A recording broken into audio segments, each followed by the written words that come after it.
सोडून स्वतःचा प्रपंच फोडून राष्ट्राचा प्रपंच करणारा पती पुरुषोत्तम भगवंतांनी जर मला या जन्मात दिलाय तर जन्मोजन्मी हाच पती मिळावा, याला म्हणायचं पतिनिष्ठा.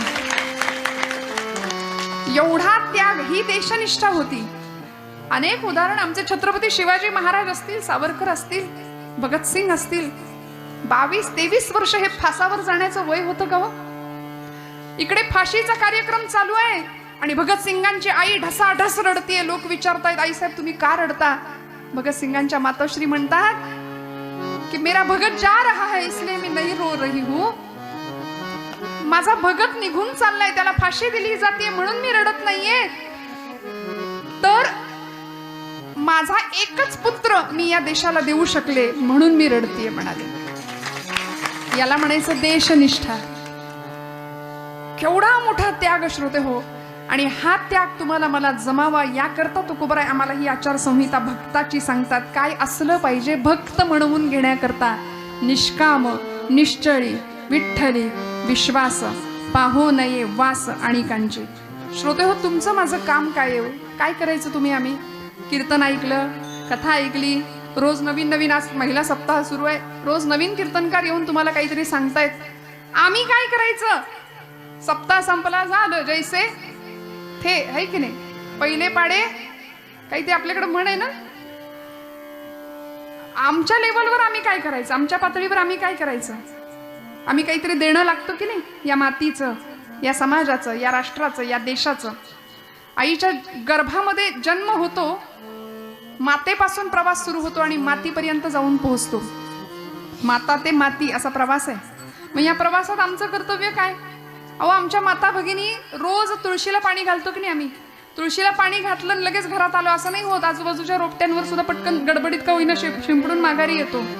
तसं माझा प्रपंच मी उत्तम करू शकतो, मला करायचंच आहे. जोडून या धन उत्तम व्यवहारे, उदास विचारे वेच करी तुकोबराय म्हणतात. पण हे करत असताना मी या मातीला काहीतरी देणं लागतो. मग मला काय देता येईल? काय करता येईल आम्हाला? काय घडलं? एका जंगलाला वणवा लागला होता, मोठा आग लागली होती, जंगल पेटलं होतं. आणि त्या पेटलेल्या जंगलामध्ये एक संन्यासी त्या जंगलातून पळत होता, भगव्या कपड्यातला. एका झाडाच्या उंच शेंड्यावरती एक पक्षी बसला होता, एक गरुड पक्षी बसला होता. त्या संन्याशाने विचार केला की सगळे पशु पक्षी उडून निघून गेले आणि हा पक्षी इथंच बसलाय म्हणाले. मग त्याला विचारलं, का रे बाबा, जंगल पेटलंय, तू जा ना उडून, तुझ्या पंखांमध्ये बळ आहे, तू उडू शकतोस. त्या पक्षाने त्या साधूला काय उत्तर दिलं तेवढं ऐका की माझं कीर्तन आजचं संपलं.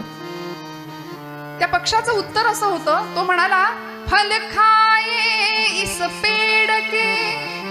मी या झाडावर राहिलो, इथंच लहानाचा मोठा, इथंच माझा जन्म झालो, मी मोठा झालो, इथली फळं खाल्ली, इथेच घाण केली. फल खाये इस पेड़ के गंदे किए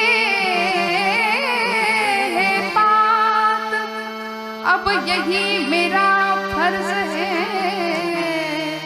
जल जाऊं इसके साथ. आता माझं काम हेच आहे की इथे मी राहिलो ना, मग इथेच संपणार, यासाठीच काहीतरी करणार. आमचे गुरुजी फार सुंदर सांगतात, हे त्या झाडावरच्या पक्षाला कळलं, बाकीच्या पक्ष्यांना कधी कळणार? कळलं तर बघा शाब्दिक कोटी आहे, फार काही स्पष्ट उघडून सांगत नाही. हे पक्षाला कळलं, पक्ष्यांना कधी कळणार?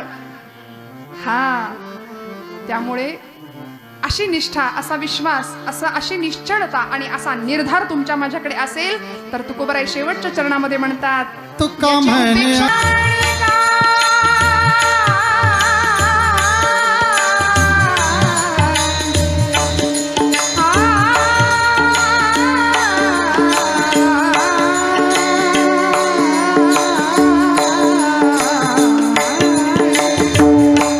म्हणतात, अशा भक्ताची उपेक्षा कधीच होत नाही, अशा भक्ताची फजिती कधीच होत नाही. अशा भक्ताला भक्त कायम सांभाळतो. कुठपर्यंत?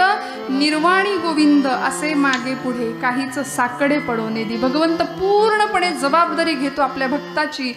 आणि म्हणून तुकोबरायांनी भक्त असण्याकरता काय काय नियम असावे लागतील हे आम्हाला आजच्या या भंगामध्ये सांगितलं. श्रोते हो, तुकोबराय ठामपणे शेवटच्या चरणात असं का म्हणाले असतील हो? की अशा भक्ताची उपेक्षा भगवंत कधीच करत नाही. मग हे जर संत आम्हाला सांगतायत तर त्यांच्यावर थोडासा विश्वास ठेवूया आणि डोळे झाकून समर्पण भावानी भक्ती करूया. तुका म्हणे ऐसा कोण उपेक्षिला, नाही ऐकियेला ऐसा कोणी ज्ञानेश्वर. येऊन बसलेत आमच्या आतमध्ये, त्यांना काढूया. आणि मोकळं हृदय जर असेल ना तर भगवंत तिथे येतो. आता हृदय हे आपुले चौफाळून या भले. भगवंताला तिथे प्रतिष्ठित व्हावंसं वाटतं आणि भगवंत तिथे येतो. कोण आपल्याशी कसं वागतंय यापेक्षा आपण प्रत्येकाशी कसं वागतोय याची जबाबदारी घेऊया. भगवंताकडे तोंड करून आपण काय मागतो आणि ते झाल्यानंतर त्याच्याकडे पाठ केल्यानंतर आपण कसे वागतो यावर बऱ्याच गोष्टी अवलंबून असतात. त्यामुळे खूप भान ठेवून जगूया, वागूया. झालेली सेवा भगवंतावरच्या चरणी अर्पण करते आणि सेवेला विराम देते. जय विठ्ठल जय.